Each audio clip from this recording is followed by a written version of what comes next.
जागतिक बुद्धिबळ विजेते डी गुकेश आणि दिव्या देशमुख यांनी युरोपियन क्लब कप बुद्धिबळ स्पर्धेत दुहेरी सुवर्ण पदकं जिंकली आहेत। ग्रँड मास्टर निहाल सरीन, अभिमन्यू आणि पुराणिक यांनीही आपल्या खेळानं प्रभावित केलाय। मलेशिया इथं झालेल्या association of south east Asian nations शिखर परिषदेत फिफाचे अध्यक्ष जियानी इन्फॅन्टिनो यांनी आग्नेय आशियाई देशांसाठी एका नवीन फुटबॉल स्पर्धेचं अनावरण केलंय, ज्यामुळे जगभरातील लीगमधील खेळाडू त्यांच्या राष्ट्रीय संघात सामील होऊ शकतील। महिला एकदिवसीय विश्वचषक स्पर्धेत बांगलादेश आणि भारत यांच्यातील शेवटचा साखळी सामना पाऊस सुरू झाल्यानं अनिर्णित राहिलाय।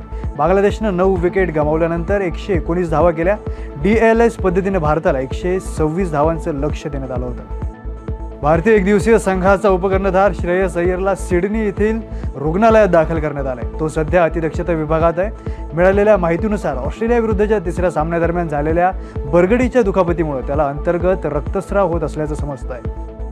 काल झालेल्या ला लिगा सामन्यात रिअल माद्रिदनं बार्सिलोनाचा 2-1 असा पराभव केलाय। या सामन्यातून स्पॅनिश फुटबॉल लीग या ला लिगाच्या नवीन हंगामाची सुरुवात झाली।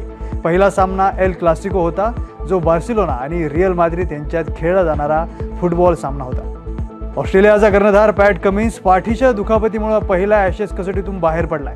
त्याच्या अनुपस्थितीत स्टीव्ह स्मिथ संघाचं नेतृत्व करेल। 21 नोव्हेंबरपासून पर्थमध्ये इंग्लंड विरुद्धच्या पहिल्या कसोटी सामन्यात तो खेळण्याची शक्यता कमी आहे। 2025 फॉर्म्युला 1 मेक्सिकन ग्रांप्रीमध्ये आरामात विजय मिळवत लँडो नॉरिसनं ऑटोड्रोमो हर्मानोस रॉड्रिग्जमध्ये उत्कृष्ट कामगिरी करत मोठ्या फरकाने विजय मिळवत ड्रायव्हर्सच्या क्रमवारीत पुन्हा आघाडी घेतली। आशियाई क्रीडा स्पर्धेत भारताचं प्रतिनिधित्व करणारी देवास येथील जुजुत्सू खेळाडू रोहिणी कलाम हिनं आत्महत्या केली आहे। रविवारी तिला ताबडतोब रुग्णालयात नेलं असता डॉक्टरांनी तिला मृत घोषित केलंय।